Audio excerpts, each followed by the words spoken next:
법제처가요, 헌법주석서라는 걸 발간을 했거든요. 거기에 보면 대통령 직무대행의 범위는 현상유지 위주로 해야 된다, 새로운 걸 하면 안 된다, 이렇게 되어 있고요. 서울대 총장이자 한국법학교수회 회장인 성낙인 교수 헌법학 책에도 권한대행의 범위 밖에 있는 게 헌법재판소장, 헌법재판관, 대법원장, 대법관 등의 임명이라고 명시되어 있습니다. 이 견해에 대해서 어떻게 생각하십니까? 우리 헌법에는 대통령 권한대행의 권한 범위에 대해서 특별한 규정이 없고 학계나 실무에서는 다양한 견해가 있는 것으로 알고 있습니다. 장관님 견해는 어떠십니까? 저는 여러 견해 중에 여러 가지 상황을 나누어서 설명하는 경우도 있습니다만 권리와 사고는 다르다고 생각을 하고, 그 다음에 이 헌법재판소 구성을 입법, 사법, 행정으로 나누어서 임명하도록 되어 있는데 지금 문제되는 부분은 행정부 몫으로 되어 있는 부분이라서 총리께서 필요성이 있다면 임명할 수 있다고 생각을 하고 그렇게 총리께서 판단하고 결정한 것으로 알고 있습니다. 자, 한덕수 대행이 12월 26일인가요? 담화문 발표한 내용 아시죠? 거기 보면 헌법기관 임명을 포함한 대통령의 중대한 고유권한 행사는 자제하라는 것이 우리 헌법과 법률에 담긴 일관된 정신입니다 라고 한덕수 대행이 본인 입으로 직접 발표한 발표문이에요. 이때와 지금은 대통령께서 권한 정지 상태인 경우하고 완전히 거리된 상태하고 상황이 좀 다른 거 아닌가 생각을 합니다. 지금 법꾸라지의 면모를 지금 정확하게 보여주시는 거거든요. 표현이 좀 과하십니다.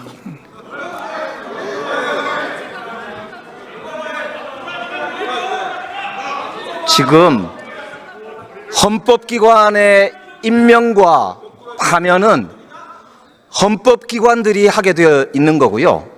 헌법기관의 기본은 국민의 선출과 헌법에 나와 있는 내용들입니다. 그런데 지금 말씀하신 대로 이거를 자의적으로 이렇게 저렇게 하면서 권력을 자의적 행사하는 거, 그게 지금 이번 내란 사태를 부르는 핵심적 원인이란 말입니다. 저는 이 부분에 대해서는 공화정의 가장 기본 정신인 삼권 분립의 원칙도 많이 고려해야 된다고 생각합니다. 삼권 분립의 정신이기 때문에 권한대행은 선출된 자가 아니기 때문에 이 권한 행사를 하면 안 되는 거예요.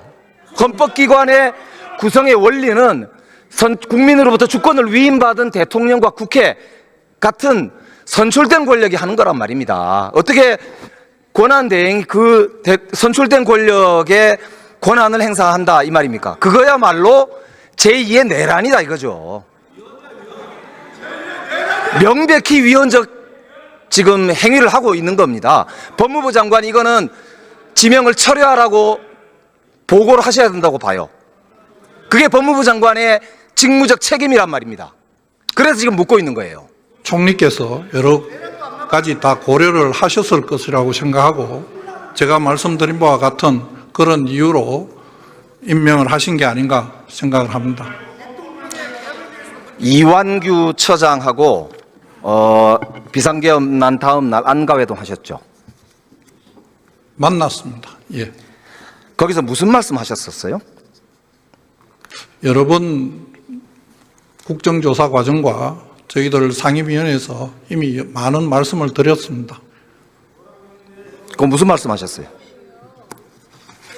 저희들 그때 다 말씀드린 내용이 그날 아침에 저희들 행안부 그다음에 비서실 다 사의를 표했었고 그런 과정에 식사라도 한번 하자 하는 연락이 와서 식사를 하게 되었고 그 과정에 여러 가지 이야기가 있었지만은 제2계엄 이런 내용은 전혀 없었습니다.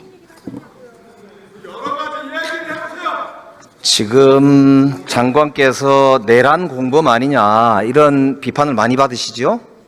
저는 내란 공범이라고 생각해 본 적이 한 번도 없고 내란을 공모한 적도 없습니다. 그렇기 때문에 그런 오해를 벗으시려면 조금 전에 제가 말씀드렸죠. 한덕수 대행이 내란 공범이라는 차원에서 충성하신다라는 말씀을 듣기 싫으시면은 헌재재판관 지명을 당장 철회하라고 보고하시기 바랍니다. 하시겠습니까? 총리께서 여러 가지 고려해서 결정한 것으로 알고 있고 그 결정을 존중합니다. 그 부분이 특히 지금 헌재에 가처분 사건으로 계류 중에 있으니까 제가 옳고 그름을 다 말씀드리기에는 적절하지 않습니다. 자, 오늘 보도를 보니까요. 윤석열, 김건희 부부가 대통령 관저로 갈 때 500만 원 정도의 캣타워, 2천만 원 정도의 흰옥기 욕조가 설치됐었다. 그런데 이사 과정에서 이게 운반이 됐다라고 하는 정황이 나왔거든요. 이게 횡령 아닌가요? 저는 그 내용을 자세히 알지 못합니다. 만약에 그게 사실이라면 횡령 아닐까요?